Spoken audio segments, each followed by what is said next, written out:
Journaling. Is it part of your spiritual practice? Or do you find it stressful and time consuming? Do you stare at a blank page like, what the hell am I supposed to write? How is rambling about what I ate for lunch helping me heal my trauma or open my third eye?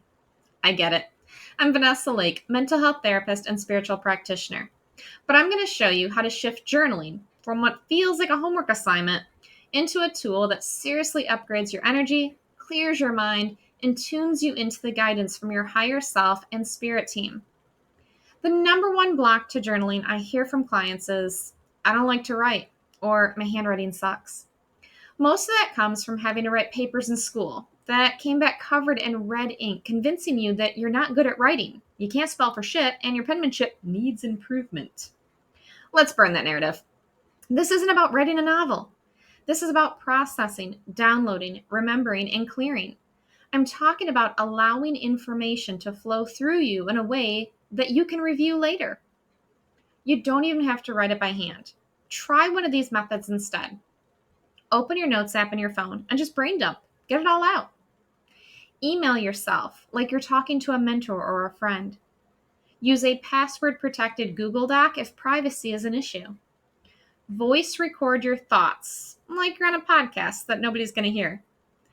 Record yourself on video and watch it later as a mirror exercise. It's like talking with a therapist or a good friend. Sometimes you have to hear yourself talking through your issues or emotions to get clarity and a deeper understanding. Those aha moments when you hear yourself say something really helpful or deeply true and sometimes painful to admit, like why you're self-sabotaging your own relationships. If it lets you express, it counts as journaling. Number 2, most common block that I hear, I don't have time. Again, this often goes to those damn school essays we spent many hours and sleepless nights trying to complete the night before they were due. Because let's be real, the stress of that night before deadline was the only motivation we had to get it done. But now you're an adult. You've got adult responsibilities, possibly kids to take care of, a full-time job or two, laundry, shopping, and then actually cooking the food, and 5 streaming networks with too many shows for a single human to watch in a lifetime. Oh, but also you need to make time for date nights and social events and having fun and figuring out the whole check engine light in your car that you keep ignoring. Where do you make time to journal? Especially if you think you need to spend hours doing it or that you need to use complete sentences or punctuation, because you don't. Here's the truth. The issue isn't time, it's focus. You don't need an hour. You need intention. Set a timer for 5 minutes. Pick a topic and go. You can try some of these styles. The brain drain. This is just a 10-minute brain dump. Write or speak everything on your mind without censoring. Then you're going to categorize and chop some things off that aren't necessary. Think of it like a mental detox. I have a video I made about this, and the link is in the description. Using moon magic. At the new moon, just bullet list, some intentions, some goals. What am I calling in? Again, complete sentences are not needed. The full moon, same thing. It's a time of releasing and forgiveness. What am I ready to let go of? You can do a gratitude list. Write 3 to 5 things that you're grateful for and why they matter. Asking your higher self some questions like, what do I need to know today? And then free write whatever comes through. An emotional check-in. What am I feeling right now? What does this part of me need? Emotions are always messengers. There are no wrong emotions. And if you want more prompts, you can grab the free PDF handout. Link is in the description. What's important is making your journaling a ritual, not a chore. Most people, again, like I said, feels like it's homework, an assignment, something that they have to do, another obligation, another thing on their to-do list. But if you make it a ritual and realize how much this is going to support you and help you getting clarity, letting some things go, freeing up mental space, if your brain's overloaded trying to remember everything or process everything, this can be very helpful. So treat it like that, like a ritual.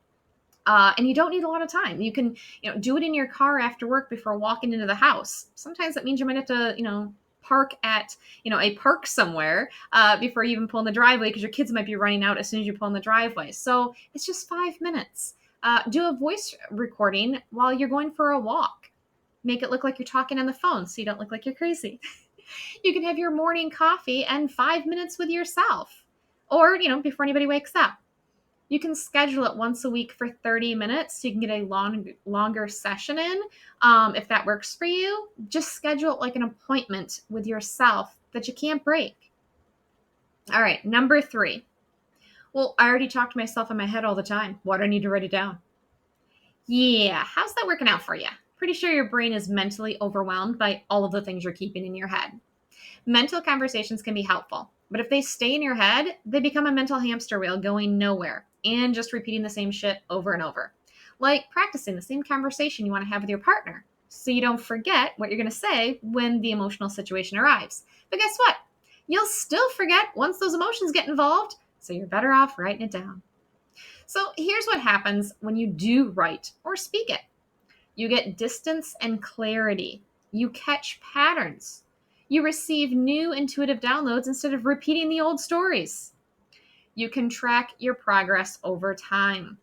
Besides, those mental conversations are usually with your ego, who just wants to protect you from perceived threats. So instead of encouraging you to go for your dreams, speak your truth, ask for a raise, your ego tells you all the reasons you'll fail. You'll get hurt, be disappointed. So better off, play it small. Stay safe, stay stuck where you are, even if you're miserable. The ego isn't bad, it just thinks it's keeping you safe. But if you get out of your head, talk, write, you can talk through those fears and get to the other side. You could even ask, if I had no fear, what would I do next? And then see what comes through. So, how does journaling help spiritually? Journaling clears your energy field and allows emotions to flow, not just get shoved behind a dam.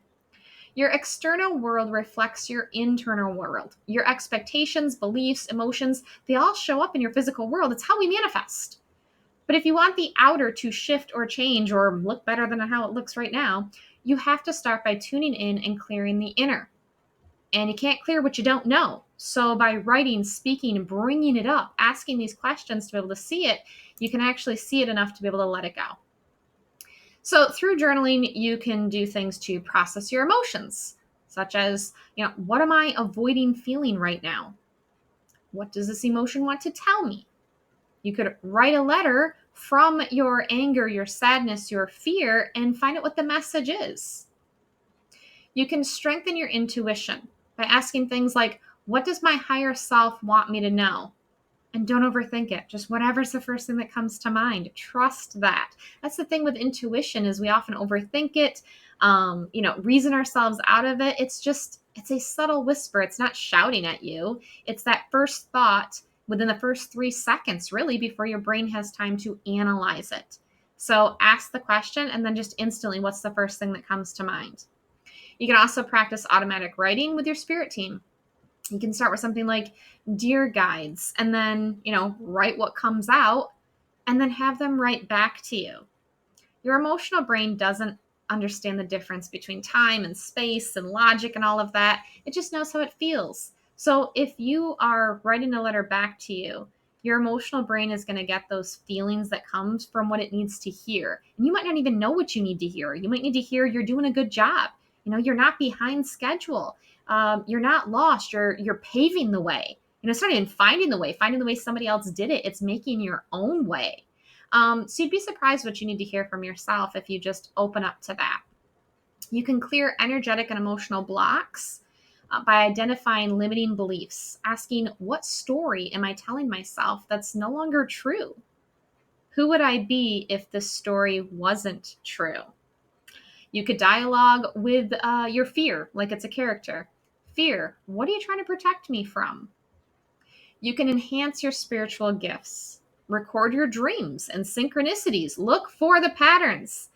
Look for the signs. If something, an animal, a number keeps showing up, I have this, belief that if it's more than 3 or 3 or more, then you need to pay attention to it. So the third time I hear somebody talking about the same book, I'm like, oh, maybe there's something in that book I should read. Maybe I should check it out. Same show. Songs in the radio. Okay, I've heard this song 3 times already today, including while I was at the store, listening to the lyrics and going, oh, yeah, I do like feeling like I'm unstoppable. That's a pretty good theme song for myself right now. All right, I think I will listen to that. So look for those synchronicities, look for those signs. You can also ask, how do I receive intuitive messages best? Images, feelings, words, see what comes up for you. If you want to receive messages, you have to know how you receive them. For me, I have knowing, but also I get a lot of like visions, songs. I have a lot of songs. I get songs stuck in my head. And I'm like, what is happening? And it's just a certain line. It's not even always the chorus. It's just certain lines from the song that I listen to and go, oh, that's the message you want me to know. Those specific lines. You can journal after meditation or Reiki session and just write down what came through. Sometimes in that stillness, those images, the songs, you're like, why do I have the song stuck in my head? Or why do I keep seeing an image of this? What does it mean? Then you can journal that and, dive in and see what comes through for that. Also a way, again, of tracking and seeing progress for the things that come through. So your higher self, your ancestors, your guides, they're sending messages all the time. But if your mental inbox is full, nothing new is getting through. Journaling clears the clutter and the ego-based fears. So those divine voicemails finally get delivered. So here's how you can create a journal practice you will stick with. Block out journaling time like any other appointment, whether that's 5 minutes a day or 30 minutes once a week. Again, this doesn't need to be for hours. Choose a focused topic. Use the free PDF in the description if you're stuck. You can also Google a bunch of stuff online, let's be real. So if you're looking for prompts for something specific on what you're going through, self-defeating beliefs, limiting thoughts, emotions like grief, you can always just Google and ask, like, what are some prompts? Get yourself started. Again, once you have the focus, you have a topic, then just go from there and then see what your own higher self, your own emotions need to express. Let go of grammar, spelling, and punctuation. This is not English class. Record or write, whatever works for you. Then review your old entries every 6 months, not every week. I do this for the month. So in July, I'll look back at what I've written in all of January and see how much has changed. What still applies? What am I still working on? What did I think was a big deal in January that just isn't a big deal anymore? If you're looking back each week, you may get frustrated with a lack of progress. Oh, God, it's been 2 weeks and I'm still struggling with that negative belief about myself. Well, yeah, that's not a lot of time. That's your ego saying, well, you should have gone over it by now. So give yourself time.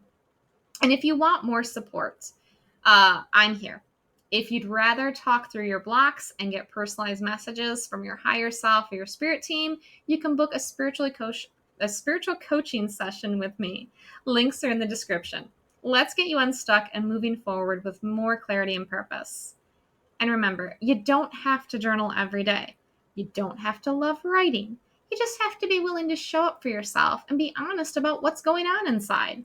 Your guides are talking. Your soul has wisdom. Let's make some damn space to hear it. Feel free to leave a comment and share what your journal practice is, what you've been using it for, how it's been helpful to you. This can inspire other people to start their practice or use it in a similar way.